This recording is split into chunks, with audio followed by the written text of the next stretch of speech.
اعوذ باللہ من الشیطان الرجیم بسم اللہ الرحمن الرحیم ربی اشرح لی صدری ویسر لی امری واحلل عقدۃ من لسانی یفقہوا قولی ربی زدنی علما۔ السلام علیکم ورحمۃ اللہ وبرکاتہ اسٹوڈنٹس، امید کرتی ہوں آپ خیریت سے ہوں گے اور اپنی آپ لوگوں کی جو روز کی ڈائری ہے وہ اچھے طریقے سے یاد کر رہے ہوں گے۔ تو آج بھی آپ لوگوں کی جو ہوم اکنامکس کی ڈائری ہے، آئیں اس کی طرف جاتے ہیں۔ لیکچر نمبر 9، 7 مئی 2020، جمعرات، جماعت نہم سینئر، مضمون ہوم اکنامکس اور سبق نمبر 5 کے مختصر سوالات عنوان، اور کتاب کا صفحہ نمبر ہے 135۔ سرگرمی ہے آپ کی بچوں کی نشو و نما کے مختلف ادوار کا آپ نے چارٹ بنانا ہے، یا چارٹ بنانا ہے یا پھر اپنے رجسٹر پر بھی آپ پکچرز بنا کر لکھ سکتے ہیں۔ اچھا جی، آپ اب آ جاتے ہیں ہمارے سبق نمبر 5 کی طرف۔ سبق نمبر 5 ہے بچوں کی نگہداشت اور نشو و نما کا تعلق۔ نگہداشت کا مطلب ہوتا ہے حفاظت، اور نشو و نما، اور نشو و نما آپ اس میں کیا کہہ سکیں گے اس چیپٹر میں؟ اس کے چیپٹر کے جو عنوانات ہیں وہ انسانی نشو و نما کی معنی اور تعریف، انسانی نشو و نما کے مطالعہ کی اہمیت کہ ہم کیوں انسانی نشو و نما کا مطالعہ کرتے ہیں، آیا ہمیں اس کی کیا ضرورت ہے، آپ یہ سب کچھ اس چیپٹر میں پڑھیں گے۔ اور دوسرا 3rd نمبر پہ جو آپ پڑھیں گے وہ ہے انسانی نشو و نما کے اصول، ٹھیک ہے؟ تو انسانی نشو و نما کے کون کون سے اصول ہوتے ہیں وہ بھی آپ لوگ اس چیپٹر میں جو سے ہے وہ آپ پڑھیں گے کہ وہ کون کون سے اصول ہوتے ہیں جو نشو و نما پر اثر انداز ہوتے ہیں۔ تو یہ جو سبق ہے آپ کا بچوں کی نگہداشت اور نشو و نما کا تعارف، یہ آپ لوگوں کا سبق نمبر 5 ہے۔ تو آئے آپ سبق نمبر 5 پہ ہم جاتے ہیں۔ اچھا جی، سبق نمبر 5 کے آپ کے جو تدریسی مقاصد ہیں وہ یہ ہیں کہ نشو و نما کی تعریف کر سکیں گے آپ، ٹھیک ہے، نشو و نما کیا ہوتی ہے، اور اس کے بعد آپ انسانی نشو و نما کی تعریف کر سکیں گے کہ انسانی نشو و نما جو سی ہوتی ہے وہ کیا ہوتی ہے، انسانی نشو و نما کے پہلوؤں کو جان سکیں گے، انسانی نشو و نما کے مطالعے کی اہمیت کو آپ جان سکیں گے، اور نشو و نما کے جو مختلف ادوار ہوتے ہیں ان کے کاموں کو جان سکیں گے۔ نشو و نما کا آپ کو پتہ نا ایک دور تو نہیں ہوتا نا، سب سے پہلے آپ پیدائش سے لے کر آپ کی جوانی تک جو ہے وہ آپ کا نشو و نما کا جو ہے وہ دور ہوتا ہے، اور اس میں آپ کے جسم کے اندر آپ کے خلیے بنتے ہیں، آپ کے جسم کے اندر بہت زیادہ تبدیلیاں جو سی ہیں وہ رونما ہوتی ہیں۔ تو یہ سارا کچھ نشو و نما کے مطالعے میں ہی آتا ہے، یعنی کہ انسان زندگی سے لے کر موت تک، انسان کی جو زندگی ہے وہ ابتدا سے لے کر موت تک اس کے جسم میں جو سے ہے وہ مختلف تبدیلیاں رونما ہوتی رہتی ہیں، اور انہی تبدیلیوں کو نشو و نما کا نام دیا گیا ہے۔ اچھا اسٹوڈنٹس، اب آ جاتے ہیں شارٹ کوشچنز پر۔ شارٹ کوشچنز آپ کے جو ہیں یہ آپ کو پیج نمبر 135 پر نظر آ رہے ہوں گے، اور یہ آپ لوگوں کے 6 شارٹ کوشچنز ہیں۔ سب سے پہلے ہے نشو و نما کی تعریف کریں، نشو و نما پر اثر انداز ہونے والے عوامل کی شناخت کریں، انسانی نشو و نما پر وراثت کے اثرات بیان کریں، نشو و نما پر ماحول کے اثرات کا جائزہ لیں، انسانی صحت پر مناسب نشو و نما کے اثرات لکھیں، نشو اور نمو میں فرق بتائیں۔ تو میں نے اس کے ساتھ پیج نمبر لکھے ہوئے ہیں۔ تو سب سے پہلا کوشچن جو ہے نشو و نما کی تعریف کریں، تو پیج 122 پہ جاتے ہیں۔ 122 پر اس کا آنسر ہے۔ پیج 122 پر ہم آ گئے ہیں، اور اس میں آپ پہلا ٹاپک دیکھ رہے ہیں نشو و نما کی تعریف کریں۔ تو انسانی اس پہ آنسر بھی لگا ہوا ہے۔ انسانی زندگی کی ابتدا سے لے کر موت تک جسم میں مختلف تبدیلیاں رونما ہوتی ہیں۔ اب دیکھیں جو ہمارا جسم ہوتا ہے اس میں پیدائش سے لے کر موت تک مختلف تبدیلیاں جو سی ہیں وہ رونما ہوتی ہیں۔ یہ تبدیلیاں جو سی ہیں وہ حیاتیاتی بھی ہوتی ہیں، معاشرتی بھی ہوتی ہیں، اور نفسیاتی بھی ہوتی ہیں۔ تو ان تبدیلیوں کو جو نام دیا گیا ہے وہ ہے نشو و نما۔ تو نشو و نما دراصل 2 الفاظ نشو اور نمو کا مجموعہ ہے جس کو کبھی بھی جدا نہیں کیا جاتا، یعنی کہ جو نشو و نما کا یہ آپ کا جو لفظ ہے یہ 2 لفظوں سے مل کر بنا ہے، ایک نشو سے اور ایک نما سے۔ کہ فرسٹ شارٹ کوشچن کا آنسر ہے۔ اب آ جاتے ہیں سیکنڈ شارٹ کوشچن پہ۔ سیکنڈ شارٹ کوشچن ہے آپ کا نشو و نما پر اثر انداز ہونے والے عوامل کی شناخت کریں۔ تو نشو و نما پر اثر انداز ہونے والے عوامل کی شناخت کریں، اس کا آنسر ہے پیج 128 پر۔ تو ہم صفحہ نمبر 128 پر جاتے ہیں۔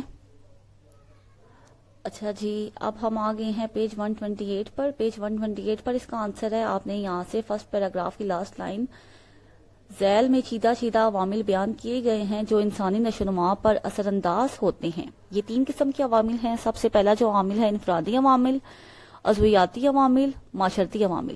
تو اس کے بارے میں آپ نے تھوڑا سا لکھنا ہے۔ انفرادی عوامل کو پہلے بتانا ہے آپ نے کہ انفرادی عوامل کون سے ہوتے ہیں، کہ وہ انفرادی عوامل کسی بھی فرد کی انفرادیت پر اثر انداز ہوتے ہیں، یعنی کہ یہ فرد کی اپنی ایک انفرادیت ہوتی ہے جس میں اس کی ذہانت آ جاتی ہے، علم و قابلیت آ جاتی ہے، انداز گفتگو آ جاتا ہے، یہ ساری چیزیں جو ہیں وہ اس کی انفرادی عوامل میں آتی ہے۔ اس کے بعد عضویاتی عوامل، والدین سے حاصل کردہ خصوصیات، مثلا جسمانی ساخت، جس طرح کہ آپ کی جسمانی ساخت ہے اس طرح آپ کے والدین کی بھی ہوگی، طبی ساخت، شکل و صورت کافی حد تک آپ کے والدین پر جاتی ہے، دماغ، اعصاب کی مضبوطی اور غدود کی کارکردگی تمام عضویاتی عوامل میں شمار ہوتی ہیں۔ ٹھیک ہے، تو یہ آپ کے عضویاتی عوامل آ گیا۔ اور اس کے بعد ہے معاشرتی عوامل۔ معاشرے کے خیالات، روایات اور احساسات ہر فرد کی نشو و نما پر اثر، یعنی کہ دیکھیں جو معاشرہ ہوتا ہے وہ ہماری شخصیت پر، ہماری نشو و نما پر بہت گہرا اثر کرتا ہے۔ ٹھیک ہے، قدرتی ماحول کی آب و ہوا، اب دیکھیں جو گرم آب و ہوا میں لوگ رہتے ہیں ان کی جو نشو و نما ہے وہ الگ طریقے سے ہوتی ہے، جو ٹھنڈی آب و ہوا میں رہتے ہیں ان کی جو نشو و نما ہے وہ الگ طریقے سے ہوتی ہے۔ تو یہ جو سا ہے یہ عوامل آپ کا معاشرتی عوامل کہلاتا ہے۔ یہ آپ کے سیکنڈ شارٹ کوشچن کا آنسر بھی ہو گیا۔ اب آ جاتے ہیں third short question. Third short question ہے آپ کا انسانی نشو و نما پر وراثت کے اثرات بیان کریں۔ تو وراثت کے اثرات جاننے کے لیے ہمیں جانا پڑے گا پیج 129 پہ، تو پیج 129 پہ جاتے ہیں۔ اچھا جی، پیج 129 پہ ہم آ گئے ہیں۔ اس میں آپ کی جو ہیڈنگ ہے 1 وراثت، یہ آپ کا پورا ٹاپک اس کا آنسر ہے، یہ تھرڈ شارٹ کوشچن کا۔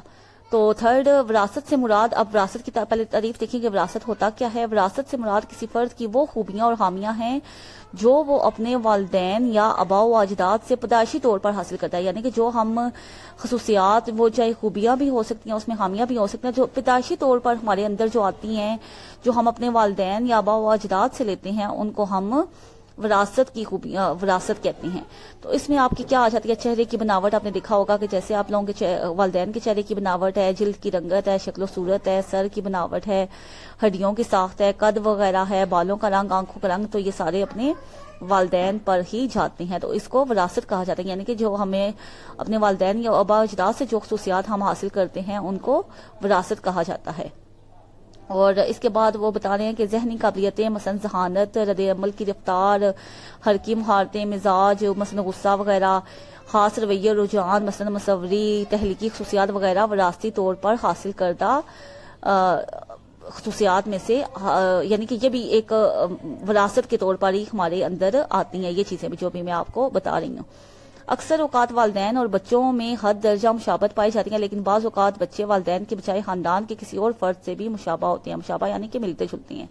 تو ضروری نہیں ہے صرف والدین پر ہی جائیں، والدین میں سے کسی اور یعنی کہ جو آپ کے خاندان کا کوئی اور فرد ہے اس پر بھی آپ کی یہ جو بہت سی خصوصیات ہیں وہ آپ کی، جیسے قد وغیرہ، چہرے کی بناوٹ، سر کے بال وغیرہ، وہ کسی خاندان میں کسی اور فرد پر بھی چھا سکتے ہیں۔